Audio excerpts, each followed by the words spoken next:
우리가 믿는 하나님 아버지는 우리를 아주 너무나 사랑하시는 하나님이십니다. 하나님의 사랑은 너무 커서 우리가 그 사랑을 다 측량할 수가 없어요. 너무 사랑이 크기 때문에 그걸 다 헤아려 알 수가 없는 것입니다. 그래서 에베소서 3장 18절에 보면 사도 바울은 에베소 교회 성도들을 위해서 기도할 때 이렇게 기도를 했어요. 능히 모든 성도와 함께 지식에 넘치는 그리스도의 사랑을 알고 그 너비와 길이와 높이와 깊이가 어떠함을 깨달아 하나님의 모든 충만하신 것으로 너에게 충만하게 하시기를 구하노라. 우리 가운데서 역사하시는 능력대로 우리가 구하거나 생각하는 모든 것에 더 넘치도록 능히 하시리에게 교회 안에서와 그리스도 예수 안에서 영광이 대대로 영광무궁하기를 원하노라. 아멘. 그랬어요.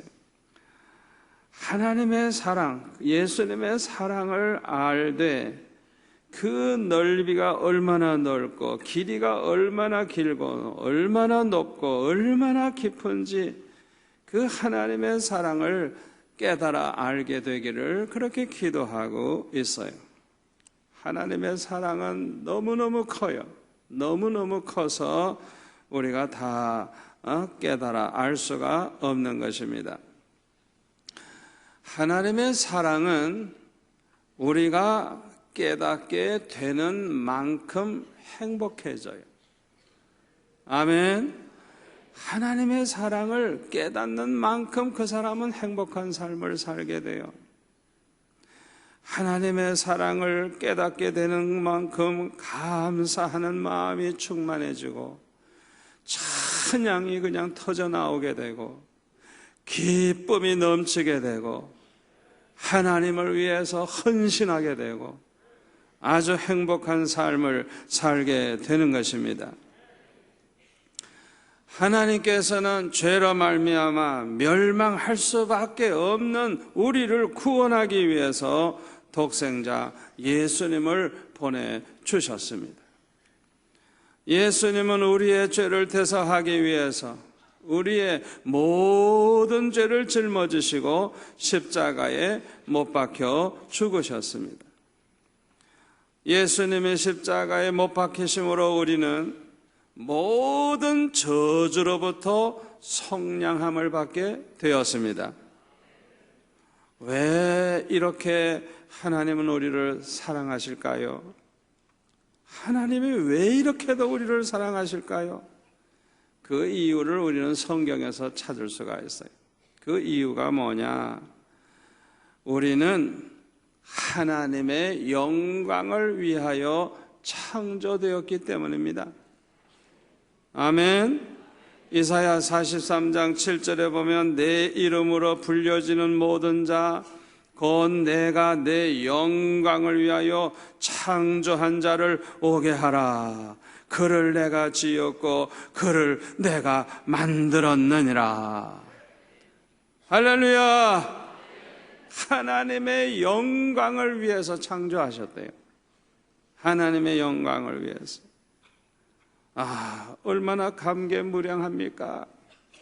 우리가 우리 자신을 볼 때는 얼마나 한심하고 얼마나 부족한 게 많은데 하나님은 저와 여러분을 하나님의 영광을 위해서 특별히 창조하셨다는 거예요.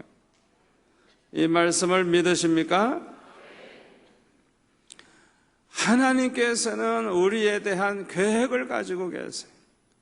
창세전부터 우리를 택하시고 구별하실 때에는 우리를 통해서 영광 받으실 계획이 있는 거예요. 여러분, 이 말씀을 믿습니까? 그래서 예수님은 자기 백성, 택함받은 자기 백성들을 그들의 죄에서 구원하기 위해서 육신을 입고 이 세상에 오신 것입니다. 그리고 십자가에 못 박혀 죽으신 것입니다. 마태복음 1장 21절에 보면 아들을 낳으리니 이름을 예수라 하라. 이는 그가 자기 백성을 그들의 죄에서 구원할 자이심이라 하리라. 아멘. 자기 백성 이미 구별되어 있어요. 예수 믿을 사람이 구별되어 있어요. 구원받을 하나님의 백성이 구별되어 있어요. 그 백성, 하나님의 백성, 자기의 백성을 그들의 죄에서 구원하기 위해서 예수님이 이 세상에 오신 것입니다. 그런데 하나님께서 이렇게 사랑하시는 이 하나님의 자녀들에게 고난을 주실 때가 있어요. 고난을 주실 때가 있어요. 마치 정금을 만들기 위해서 용광로 속에 풀물 속에 집어넣어 가지고 고통을 당하게 하듯이 그렇게 하실 때가 있어요. 여러분 중에는 너무너무 괴로워서 아주 그냥 죽고 싶을 마음이 그냥 생길 정도로 괴로워서 밤새도록 울어본 사람이 있을 거예요. 바로 제가 그래요. 정말 하나님 앞에 나아가서 밤새도록 기도하면서 온 적이 많이 있어요. 세상 사람들은 죽고 싶도록 괴로우면 술을 먹어요, 대개. 그리고 약을 먹어요. 자살을 해요. 세상 사람들은 그래요. 그러나 하나님의 백성은 세상 사람들과 달라요. 하나님의 백성은 죽고 싶도록 괴로울 때 하나님 앞에 부르짖습니다. 하나님 앞에 울부짖는 것입니다. 이게 하나님의 백성과 세상 사람들과 다른 점이에요. 다른 점이에요.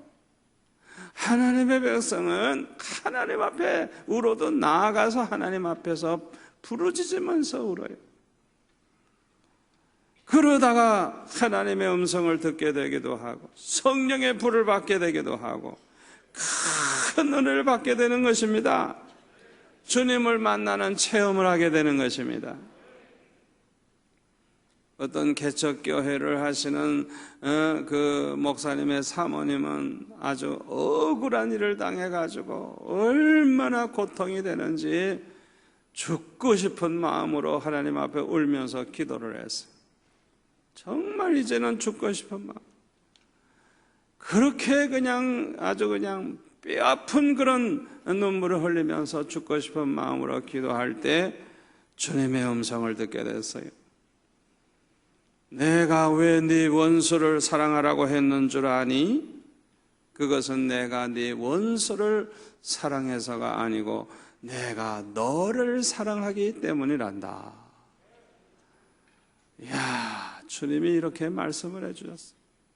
내가 너를 사랑하기 때문에, 너를 사랑하기 때문에 네 원수를 사랑하라고 했단다. 왜냐하면 그 원수를 사랑하지 아니하면 지금의 네 마음과 같이 아주 그냥 지옥과 같은 그 마음이 지옥이 돼서 그냥 너무 미운 생각이 생기고 그러니까 아주 지옥과 같이 그 마음에 고통을 당하게 되기 때문에 하나님께서는 우리에게 원수를 사랑하라고 말씀하셨다고 그렇게 주님이 말씀해 주셨어요. 주님의 이 음성을 듣는 순간에 그 모든 고민이 다 해결됐어요. 치료가 됐어요. 그게 평생에 얼마나 축복이 되는지 몰라요.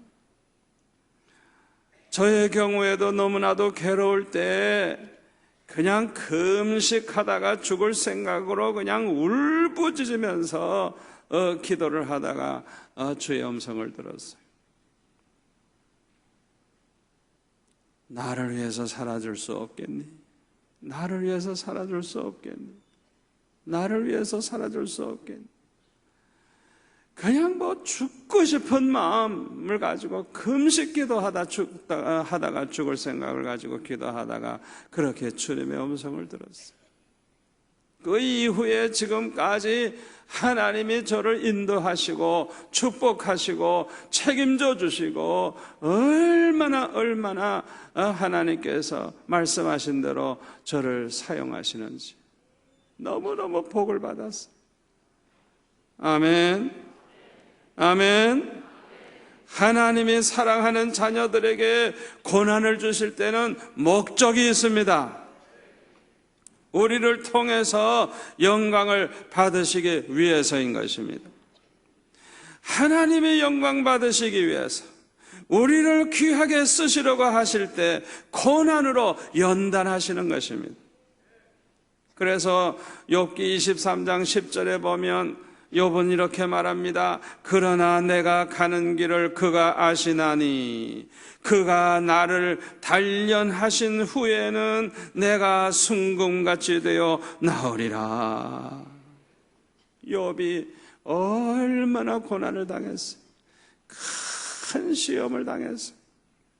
그런데 욥은 하나님께서 이 욥으로 하여금 큰 시험을 겪게 하시는 그 목적이 무엇인지 똑바로 알았어요. 그래서 욥은 이렇게 고백을 한 것입니다. 나를 단련하신 후에는 내가 순금같이 되어 나오리라. 참 위대한 신앙의 고백이라고 할 수가 있습니다.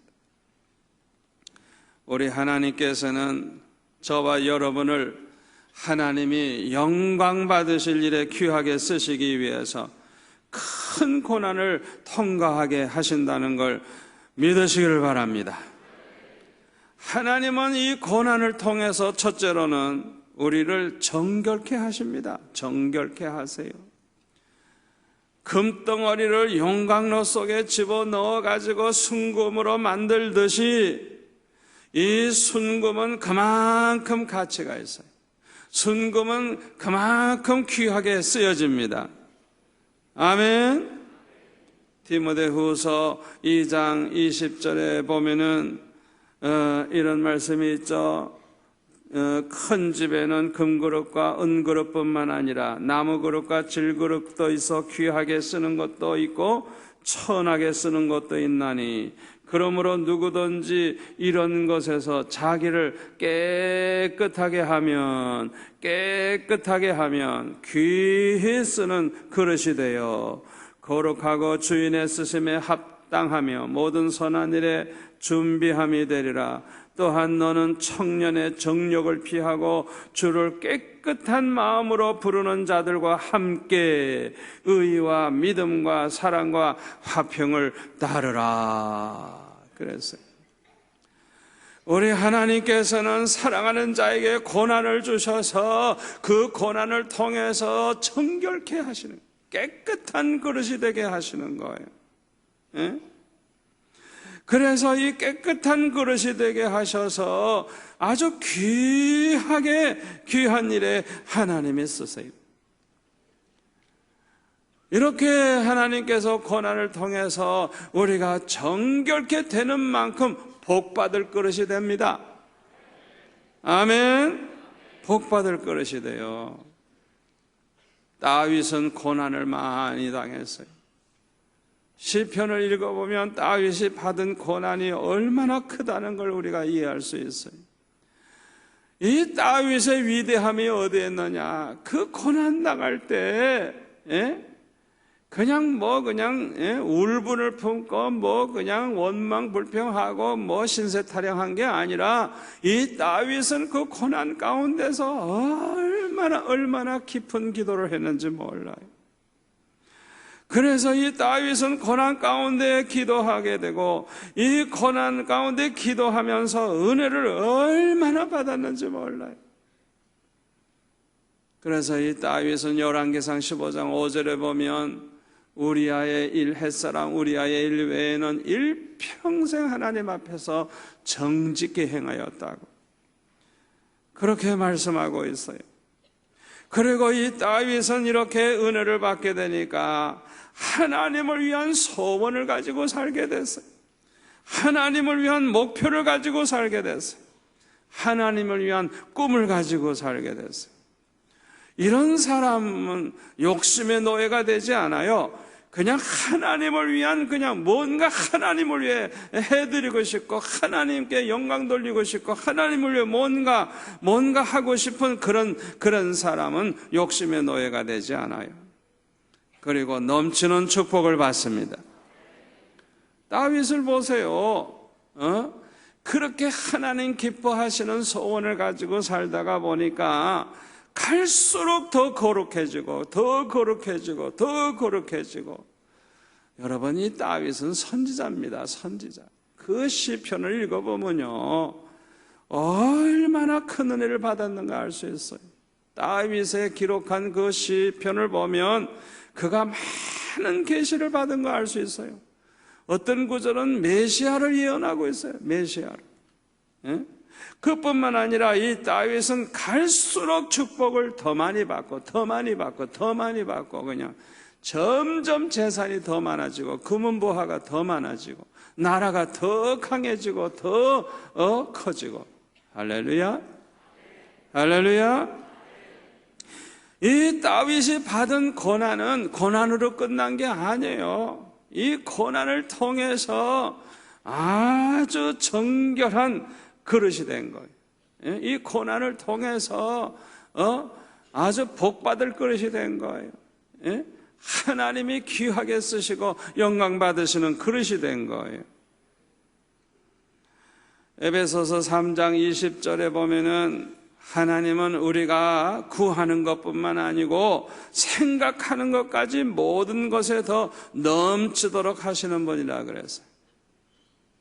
여러분, 그렇게 믿습니까? 우리에게 구하는 것만 주시는 하나님이 아니에요. 생각하는 것까지도 그냥 더 넘치게 해주시는 그런 좋으신 하나님이에요.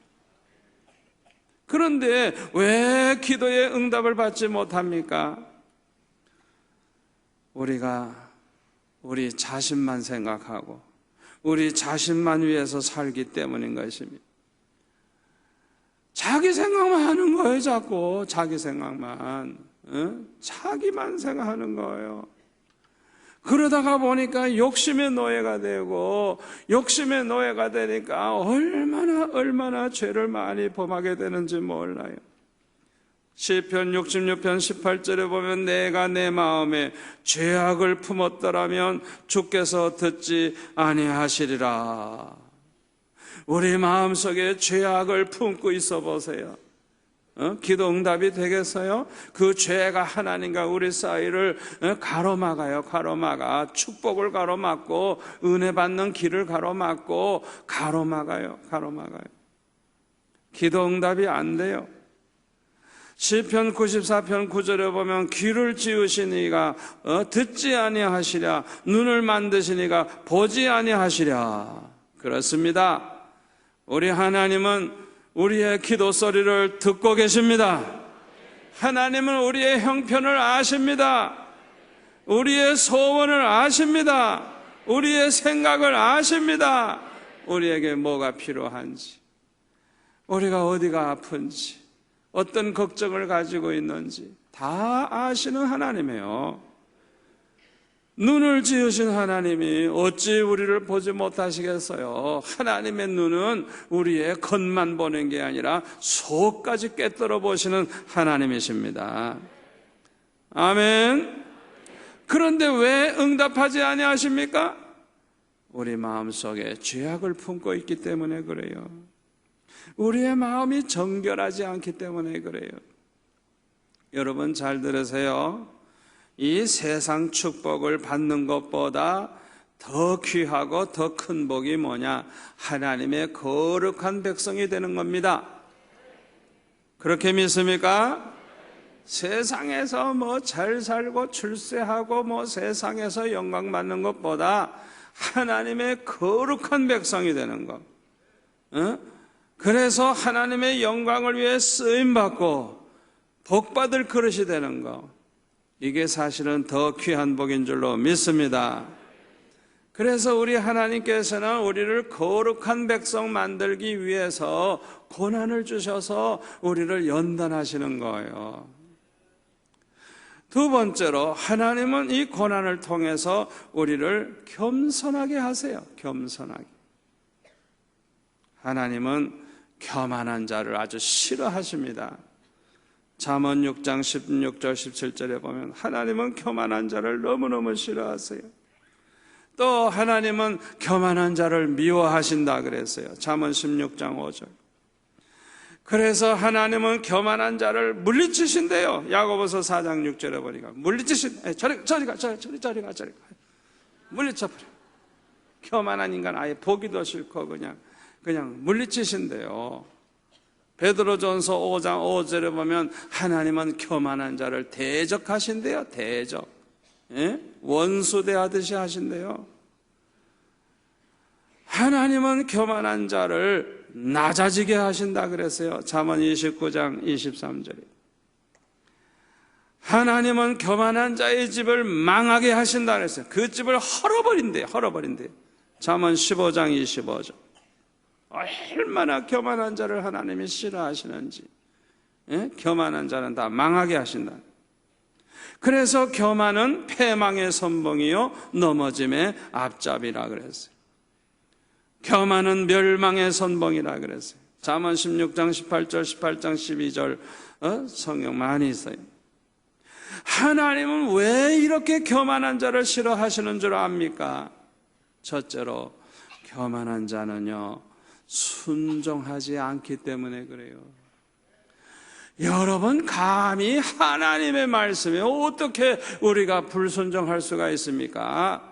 우리가 아버지 어머니 말씀에도 불순종하면 그건 못된 자식인데 어떻게 하나님의 말씀, 하나님의 명령을 어떻게 감히 불순종할 수가 있어요? 그런데 교만한 인간들은 하나님 두려워할 줄도 모르고 하나님 말씀을 순종하지 않아. 그러니까 모든 저주를 다 받게 되는 거예요. 불순종하는 자는 저주를 받는다 그랬어요. 사울 왕이 이스라엘 나라의 초대 왕까지 되는 축복을 받았지만은 왜 그가 버림을 받고 왜 저주를 받고 왜 멸망당했어요?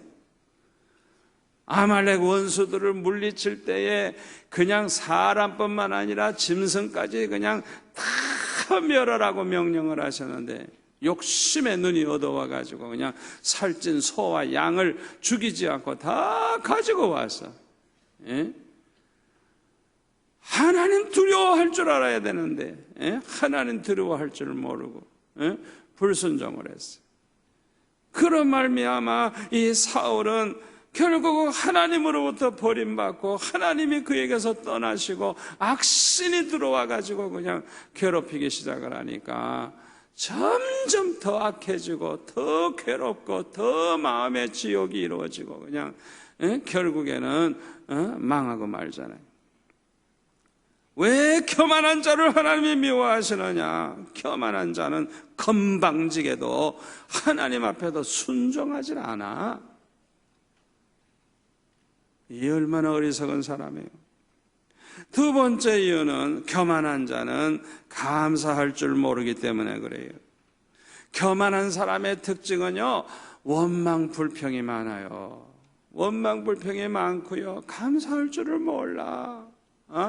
하나님의 은혜를 은혜로 알질 않아. 자기가 당연히 복받을 자인 줄 알고 당연히 잘 되고 성공해야 될 자인 줄 착각을 하고 자기 분수도 모르고 자기가 얼마나 못된 인간인가도 모르고 자기가 잘 돼야 될 사람인 줄 알고 그러니까요 이런 사람들은요 잘 돼도 당연하다고 생각하는 거예요. 돈을 벌어도 당연하다고 생각하는 거예요. 감사할 줄을 몰라. 그리고 자기 생각대로 안 되면 그냥 원망불평을 하는 거예요. 원망불평. 하나님을 원망하고 사람을 원망하고.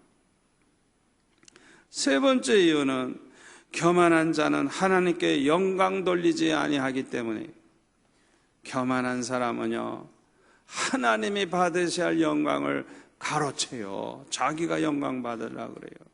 예?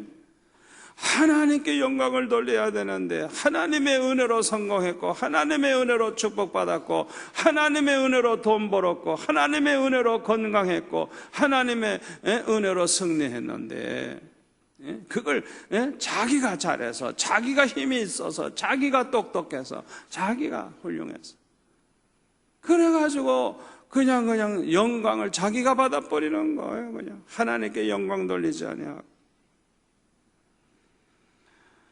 다니엘서 4장에 보면 바벨론 왕 느부갓네살이 바로 그런 사람입니다. 다니엘서 4장에 보니까 이 느부갓네살 왕이 하나님께 영광 돌리지 아니하다가 아주 참으로 큰 고통을 당하는 걸 볼 수가 있어요.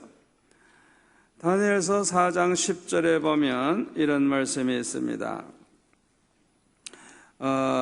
이 느부갓네살이 아주 희한한 꿈을 꿨어요. 그 자기 머릿속으로 어떤 환상을 이제 봤는데 아주 그냥 땅 중앙에 한 나무가 있는데 그 높이가 얼마나 높은지 그냥 그 나무가 그냥 뭐 하늘에 닿을 정도로 그렇게 나무가 커요. 잎사구가 너무너무 아름답고 그 열매가 너무너무 많아가지고 만민이 다 먹을 만한 그런 아주 그냥 굉장히 많은 열매를 맺고 그래가지고 들짐승이 그 그늘에 다 머무르고 공중에 나는 새와 그 새는 가지에 깃들고 육체를 가진 모든 것이 거기에서 먹을 것을 얻는 아주 희한한 그런 꿈을 꾼 거예요.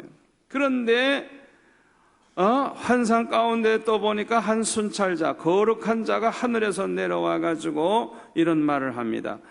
그 나무를 베고 그 가지를 자르고 그 잎사귀를 떨고 그 열매를 해치고 짐승들을 그 아래서 떠나게 하고 새들을 그 가지에서 쫓아내라. 그러나 그 뿌리에 그루터기를 땅에 남겨두고 새와 노줄을 동이고 그것들을 들풀 가운데 두어라. 그것이 하늘 이슬에 젖고 땅의 풀 가운데서 짐승과 더불어 제 몫을 얻으리라.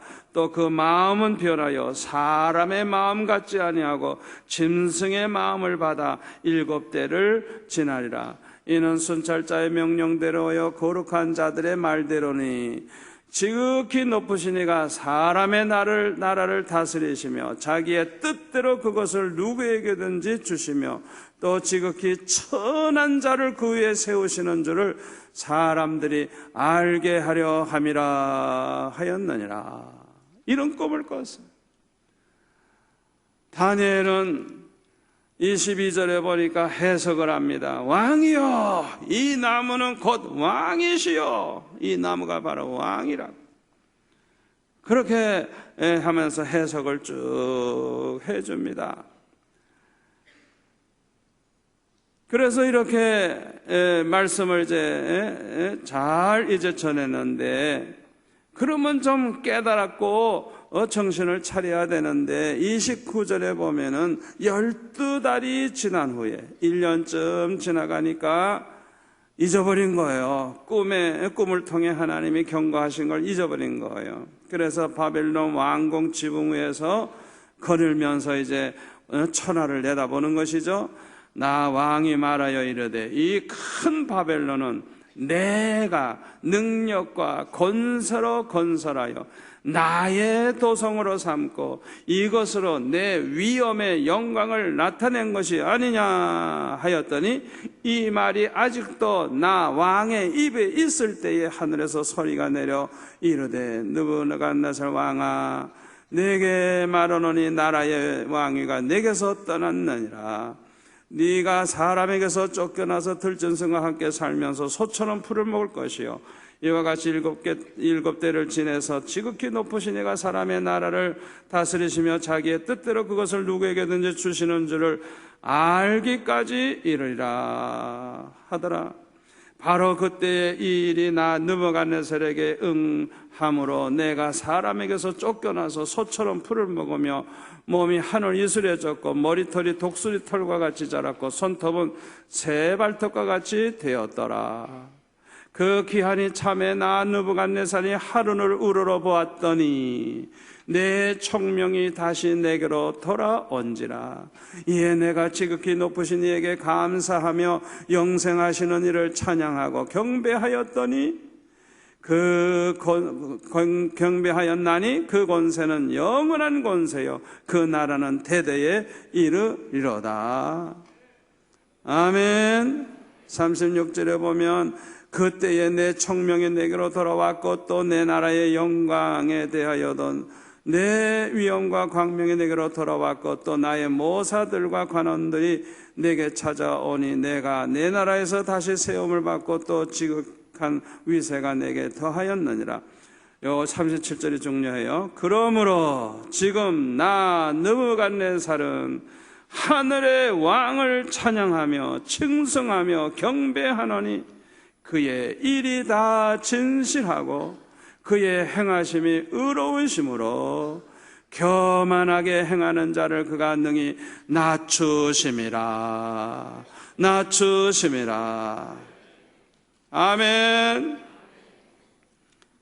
사람이 교만해지면요, 하나님은 쏙 빼놓고 자기가 다 했대. 자기가 다 했대. 그래가지고 자기가 영광을 받고 자기 스스로 높아져 가지고 착각 속에 빠져들어가는 거예요. 얼마나 참 이 말씀이 우리에게 주는 교훈이 큰지 몰라요. 그런데 다니엘서 5장 22절에 보니까요, 그 아들 벨사살 왕도 아주 교만해가지고 망하게 된 걸 볼 수가 있어요. 5장 18절부터 보면은 왕이여 지극히 높으신 하나님이 왕에 붙인 느부갓네살에게 나라와 큰 권세와 영광과 위엄을 주셨고 그에게 큰 권세를 주셨으므로 백성들과 나라들과 언어가 다른 모든 사람들이 그의 앞에서 떨며 두려워하였으며 그는 임의로 죽이며 임의로 살리며 임의로 높이며 임의로 낮추었더니 그가 마음이 높아지며 뜻이 완악하여 교만을 행함으로 그의 왕위가 폐한바되며 그의 영광을 빼앗기고 사람 중에서 쫓겨나서 그의 마음이 들짐승의 마음과 같았고 또 들나귀와 함께 살며 또 소처럼 풀을 먹으며 그의 몸이 하늘 이슬에 젖었으며 지극히 높으신 하나님이 사람 나라를 다스리시며 자기의 뜻대로 누구든지 그 자리에 세우시는 줄을 알게 이르렀나이다. 벨사살이여 왕은 그의 아들이 되어서 이것을 다 알고도 아직도 마음을 낮추지 아니하고 도리어 자신을 하늘의 주제보다 높이며 그의 성전 그릇을 왕 앞으로 가져다가 왕과 귀족들과 왕후들과 후궁들이 다 그것으로 술을 마시고 왕이 또 보지도 듣지도 알지도 못하는 금, 은, 구리, 쇠와 나무, 돌로 만든 신상들을 찬양하고 도리어 왕의 호흡을 주장하시고 왕의 모든 길을 작정하시는 하나님께는 영광을 돌리지 아니한지라. 이러므로 그의 앞에서 이 손가락이 나와서 이 글을 기록하였나이다. 이렇게 이제 책망을 하죠. 30절에 보면 그날 밤에 갈대아 왕 벨사살이 죽임을 당하였고 메대 사람 다리오가 나라를 얻었는데 그때의 다리오는 62세였더라. 그랬어요. 아버지가 교만했다가 혼난 거 자기 눈으로 봤고 너무너무 잘 알면서도 이 멍청이가 똑같이 교만한 그런 짓을 하다가 그는 아예 그냥 그날로 죽었어요. 그날로. 왜 하나님께서 교만한 자를 그렇게 싫어하시고 미워하시고 교만한 자를 그렇게 망하게 하시느냐? 교만한 자는요, 하나님께 영광 돌리지 않아요. 여러분 축복을 받았으면 하나님께 감사하고 영광 돌려야 마땅한 줄 믿습니다. 여러분 우리가 사고를 당했는데도 모면한 것도 감사하지만 사고 안 당한 거 감사하세요. 아예 사고 안 당한 게 더 좋지. 아멘. 우리는 감사할 게 얼마나 많아요. 우리가 지금까지 살아있는 것도 하나님의 은혜인 줄 믿습니다. 모든 것을 그저 하나님의 은혜인 줄 알고 하나님께 영광 돌리시기를 바랍니다.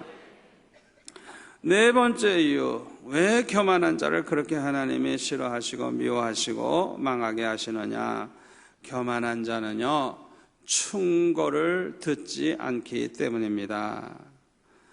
잠언 15장 10절부터 12절까지 보면은 이 교만한 자들은요, 견책을 받지 않는다 그랬어요. 막 꾸짖죠. 잘못하면 꾸짖잖아요. 너가 왜 그런 짓을 하느냐 그러면 자기가 잘못됐으면은 그걸 잘못을 인정하고 받아야 되는데, 교만한 사람은 견책을 받지 않는다. 우시야 왕이 바로 그런 왕이에요. 우시야 왕이 역대하 26장에 보면은, 역대하 26장에 보면은 이 우시야 왕에 대해서 나오는데, 16절도 보면 그가 강성하여짐에, 우시야가 아주 나라가 강해졌어요. 강성하여짐에 그의 마음이 교만하여. 이게 문제야. 이게 문제야. 축복을 받아서 부요해지고 강해지면 하나님께 영광 돌리고 겸손해야 되는데 교만해졌어요. 마음이 교만해졌어요. 그래서 악을 행하여 그의 하나님 여호와께 범죄하되, 어떤 범죄를 했느냐? 곧 여호와의 성전에 들어가서 향단에 분향하려 한지라. 제사장 아사랴가 여호와의 용맹한 제사장 80명을 데리고 그의 뒤를 따라 들어가서 우시야 왕 곁에 서서 그에게 이르되, 우시야여, 여호와께 분향하는 일은 왕이 할 바가 아니요 오직 분향하기 위하여 구별함을 받은 아론의 자손 제사장들이 할 바니 성소에서 나가소서. 왕이 범죄하였으니 하나님 여호와에게서 영광을 얻지 못하리이다. 그러니까 우시야가 손으로 향로를 잡고 분향을 하려 하다가 화를 내니, 그가 제사장에게 화를 낼 때에 여호와의 전안 향단 곁 제사장들 앞에서 그의 이마에 나병이 생긴지라. 대제사장 아사랴와 모든 제사장이 왕의 이마에 나병이 생겼음을 보고 성전에서 급히 쫓아내고 여호와께서 치심으로 왕도 속히 나가니라. 요시야 왕이 죽는 날까지 나병 환자가 되었고, 나병 환자가 되매 여호와의 전에서 끊어져 별궁에 살았으므로 그의 아들 요담이 왕궁을 관리하며 백성을 다스렸더라. 여러분, 어떤 사람이 설교를 듣고도 순종을 안 하고, 충고를 해줘도 충고를 안 받고, 목사님이 좀 이렇게 좀 책망하는 설교하면 화를 내고 말이지. 뭐 교회가 여기밖에 없나? 이러고. 하나님의 말씀으로 깨우쳐주면 겸손하게 아멘, 나는 죄인입니다, 나는 죄입니다, 이거 회개해야지, 회개해야지. 그런데 충고를 안 받는 거예요. 그리고 화를 내는 거예요. 그런 사람은요, 우시야와 같이 되는 거예요. 우시야 같이. 이 우시야는 죽을 때까지 성전에 못 갔어요.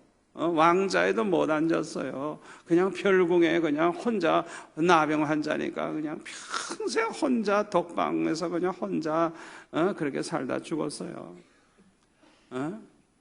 얼마나 처참해요. 여러분, 교회 안에서 어떤 일이 있어도 절대 화내지 마세요. 이 성소에서, 거룩한 성소에서 화를 냈다가, 그냥 제사장 앞에서 화를 냈다가 이렇게 그냥 그 즉시 나병이 생겼죠. 여러분, 하나님의 종들 앞에서 교회 안에서 함부로 화내지 마세요. 그 순간에 그냥 암이 그냥 생길 수도 있고, 그 순간에 그냥 아주 불치병에 걸릴 수도 있어요. 하나님 앞에서 절대 함부로 화내면 안 돼. 교만한 사람이 하나님 두려워할 줄을 모르는 거예요. 하나님 앞에 겸손해야 돼요. 겸손해야 돼요. 다섯 번째 이유, 교만한 자는 미련하여 입으로 매를 자청하기 때문에 그래요. 잠언 14장 3절의 말씀이에요. 이 교만한 사람은요, 미련해요. 사람이 미련해. 교만한 사람은 참 미련한 사람이에요. 지혜가 없어요. 그래가지고 교만한 소리를 하는 거예요. 교만한 소리. 그 교만한 소리 하니까 하나님의 진노가 임하는 거예요. 매를 맞게 되는 거예요. 건방진 방자한 소리 하다가 이 교만한 사람이 교만한 짓을 하다가 망하는 거예요. 그렇기 때문에 교만한 자는 멸망하게 되는 것입니다. 그러나 하나님은 겸손한 자를 기뻐하십니다. 겸손한 자에게 은혜를 주신다 그래서요.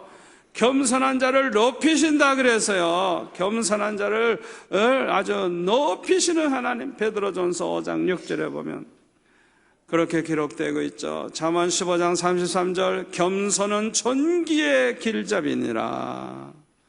잠언 29장 23절 사람이 교만하면 낮아지겠고 겸손하면 영예를 얻으리라.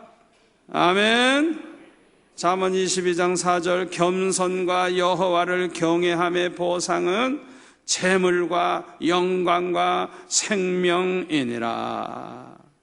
항상 겸손하게 살고 하나님을 경외하는 자에게 하나님이 어떤 보상을 해주시느냐. 첫째, 재물, 물질의 복. 둘째, 영광. 세상에서 명예를 얻고 지혜를 얻고 영광을 얻게 되고 생명, 건강의 복.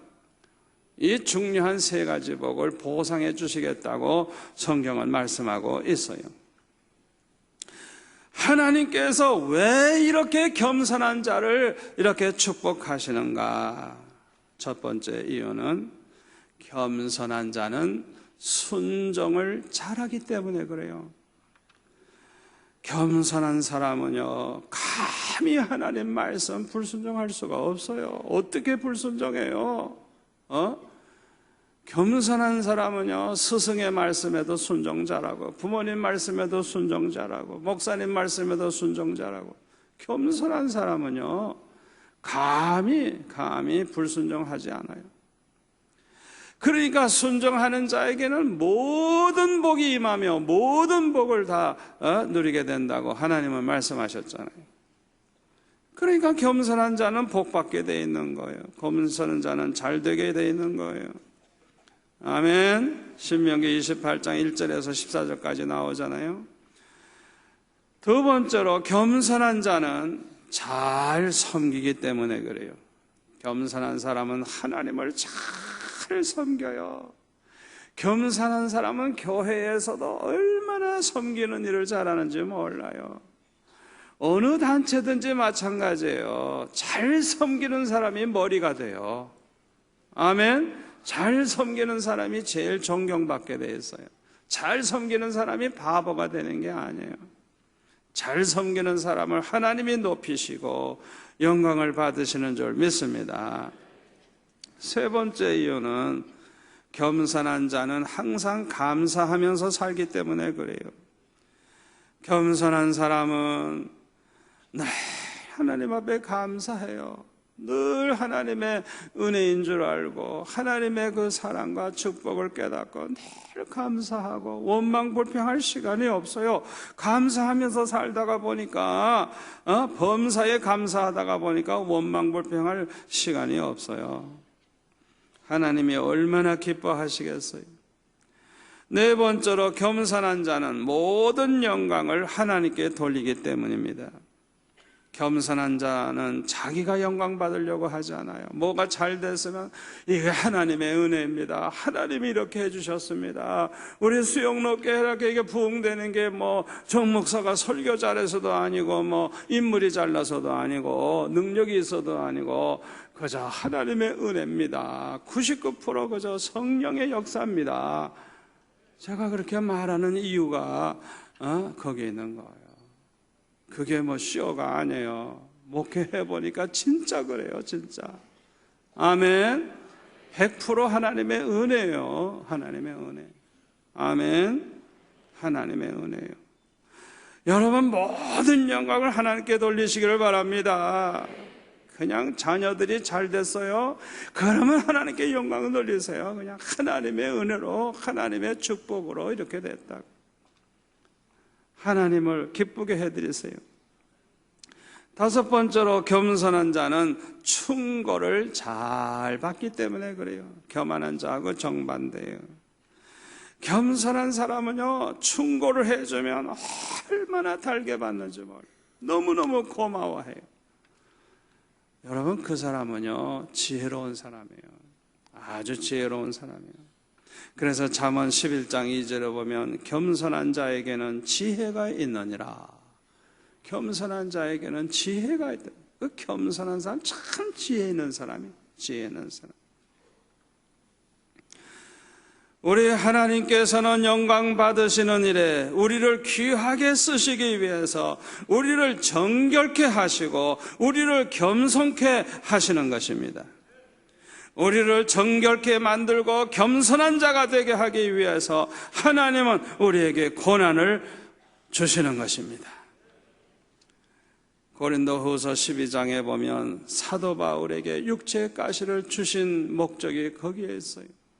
사도 바울이 받은 은혜가 너무 많고 너무 아주 깊은 계시를 받고 삼층천에도 올라갔고 죽은 지 14년 된 사람 만나보고 얼마나 특별한 은혜를 받았는지 그걸 말만 해도 자기도 모르게 그냥 교만해질 가능성이 있는 거예요. 사도들 중에 나와봐라. 나만큼 이런 계시 받은 사람이 있느냐? 저절로 그냥 자기도 모르게 큰 소리 치기가 쉬운 거예요. 그러니까 자고할까봐 하나님께서 사탄의 사자 육체의 가시를 그에게 주셨다.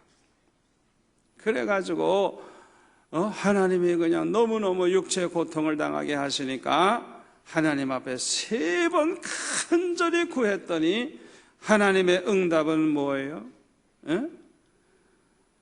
우리 하나님께서는 오히려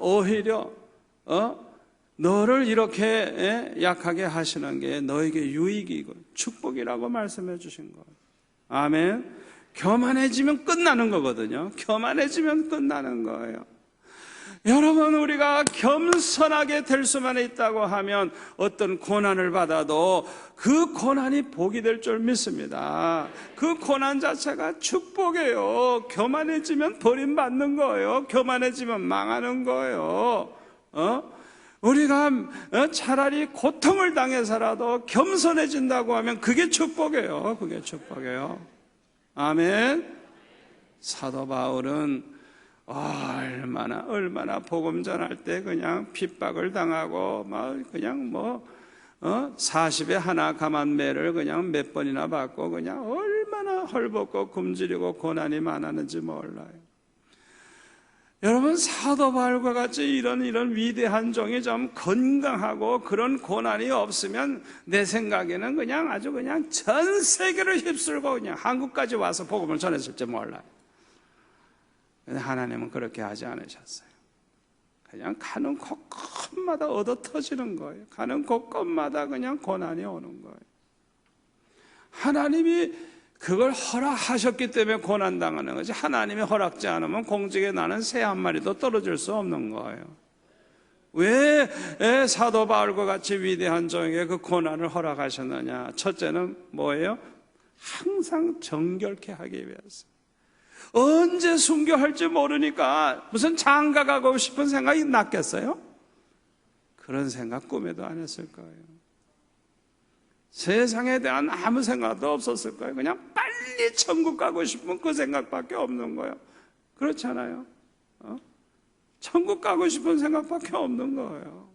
세상에 미련 없어요. 그러니까 아무 욕심이 없는 거예요. 그러니까 얼마나 그 심령이 정결했겠어요. 그것뿐만 아니라 겸손할 수밖에 없는 거예요. 하루하루 사는 게 기적이에요. 기적. 언제 죽을지 모르는 거예요. 하루하루 사는 게 기적이에요. 그러니까 겸손할 수밖에 없는 거예요. 그래가지고 이 사도 바울을 하나님이 크게 쓰시는데, 우리가 이 신약 성경 27권 중에서 13권이 이 사도 바울이 쓴 서신이잖아요. 이 복음이 전해짐으로써 얼마나 많은 영혼들이 예수 믿고 구원받아요. 하나님이 특별히 그를 정결케 하고 겸손하게 만들어가지고 하나님의 영광을 위해서 아주 귀하게 그를 쓰신 것을 볼 수가 있어요. 여러분, 요셉과 같은 그런 귀한 사람이 왜 그렇게 고난을 받았습니까? 노예로 팔려갈 때요, 쇠사슬에 묶여서 질질 끌려갔어요. 뭐 편하게 간 줄 알아요? 도망갈까 봐. 그러니까 그때부터는 짐승 취급받는 거예요. 그래가지고 보디발의 집에 가서 또 억울하게 누명 쓰고 감옥에 들어가서 또 고통을 당하고 언제 죽을지 모르고 13년 동안을 그렇게 고난을 당했어요. 시편 105편 17절에서 23절까지 보면 그 요셉의 그 고난에 대해서 쭉 기록한 것을 볼 수가 있어요. 하나님께서 이 요셉에게 이렇게 고난을 받게 하신 목적이 무엇이냐? 하나님이 영광 받으시고자 하시는 그 뜻을 이루기 위해서, 그 뜻을 이루는데 그를 귀하게 쓰시기 위해서 하나님이 그 고난을 허락하신 거예요. 아멘. 그 고난 가운데 요셉이 얼마나 기도 많이 했겠어요. 그러니까 보디발의 아내가 아무도 없을 때 유혹을 해도 단호하게 그걸 물리칠 수 있는 그런 경건의 능력을 가지고 있어요. 경건의 능력. 이거 대단한 믿음이에요. 그게 그냥 생겼겠어요. 얼마나 하나님 앞에 평소에 기도했길래 그렇게 젊은 사람이 그 유혹을 뿌리칠 수 있었겠습니까? 그러니까 하나님께서 정결케 하신 거예요. 그만큼 거룩한 자로 만드신 거예요. 또 하나는 겸손하도록 아주 인생의 밑바닥 노예 생활을 맛봄으로써 아주 겸손케 하신 거예요.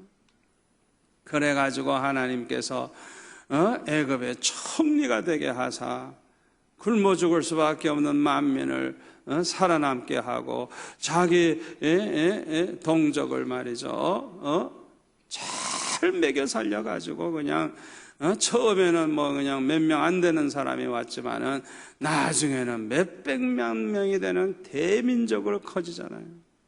그래가지고 가나안 땅으로 들어가잖아요. 그 중요한 일, 하나님이 영광 받으시는 일에 쓰시기 위해서 그를 정결케 하시고 겸손하게 만들기 위해서 고난을 주신 것입니다.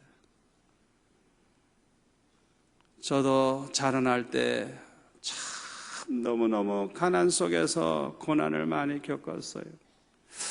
지나고 보니까요, 너무 감사해요. 그 고난을 주신 하나님 너무 감사해요. 그 고난 때문에 하루에 3번씩 교회 가서 엎드려 기도하고, 그것도 모자라면 철학기도 하고, 그것도 모자라면 산에 가서 기도하고, 그냥 그렇게 고난 가운데서 그렇게 살다가 보니까 나도 모르게 기가 죽잖아요. 저는 굉장히 교만할 사람이에요. 교만할 사람이. 그 고난이 아니라면 얼마나 교만한 인간이 됐을지 상상도 못해요. 그런데 하나님께서 아주 그냥 지렁이 밟듯이 하셨어요. 지렁이 밟듯이. 오죽하면 내가 기도하기를, 주님 정말 이러시깁니까? 그러면 나 금식 기도하다 죽을랍니다. 하나님 앞에 그냥 그렇게까지 그냥 말할 정도. 그러니까 그냥 뭐 죽고 싶을 마음 가지고 그냥 부르짖게 되고, 그렇게 하나님 앞에 매달리다가 보니까 은혜를 받고, 그렇게 기도 생활하다 보니까 회개도 해서 정결해지고, 그렇게 하나님 앞에 엎드리다 보니까 내가 얼마나 부족한지도 알게 되고, 알고 보니까 그 자라날 때 주신 고난, 지금 생각해보니까 그거보다 몇 배로 더 주셨으면 더 좋았을 것 같아요. 지금 생각해보니까 목적은 다른 데 있었던 게 아니에요. 정결케 하기 위해서, 겸손하게 만들기 위해서, 그래서 하나님의 영광을 위해서 쓰임받는 종이 되게 하기 위해서 하나님이 나에게 그 고난을 허락하셨어요. 여러분 지금 고난 중에 있는 분 있습니까? 너무 힘듭니까? 죽고 싶은 마음이 생길 정도로 힘듭니까? 감사하세요. 감사하세요. 하나님께서 여러분들을 특별히 만지고 계시는 거예요. 특별히 하나님께서 손을 대고 계시는 거예요. 목적은 여러분을 정결케 하기 위해서입니다. 겸손하게 만들기 위해서입니다. 정결해야, 겸손해야 하나님이 쓰십니다. 영광 받으십니다. 아멘. 이 교만의 껍데기가 좀처럼 안 벗겨져. 날 보니까 그렇더라고요. 교만하면서도 교만한 걸 몰라. 얼마나 교만한지. 남을 판단하고 남의 허물을 보고 말하고, 이게 교만인 줄 전 몰랐어요. 옳고 그른 거 분별하는 게 그게 다 옳은 줄 알았어요. 아니에요. 옳고 그른 거 다 나 자신을 따지면 얼마나 허물이 많고 얼마나 부끄러워요. 내 분수도 모르고 사람을 딱 보면 옳고 그른 거 자꾸 분별하고 판단하고 비판하고 저 사람 저거 저러다가 망하겠구나, 저주받겠구나, 고약한 인간이구나, 그런 생각 가진 것 자체가 그 교만에서 나온 걸 아주 뒤늦게 깨달았어요. 뒤늦게. 그게 교만이에요. 언제나 남을 보고 허물이 보이면 누구 생각을 해야 돼요? 자기를 돌아봐야 돼요. 자기를. 아멘. 나는 저 사람보다 더 큰 죄인이고, 나는 저 사람보다 더 저주받을 인간이고, 죄인 중에 괴수고, 언제나 겸손해야 돼요. 아멘. 함부로 남을 보고 얘기하지 마세요. 함부로 판단하지 마세요. 자기를 돌아보세요. 문제는 자기가 문제예요. 아멘. 오늘 주신 말씀이 평생의 복이 될 줄로 믿습니다.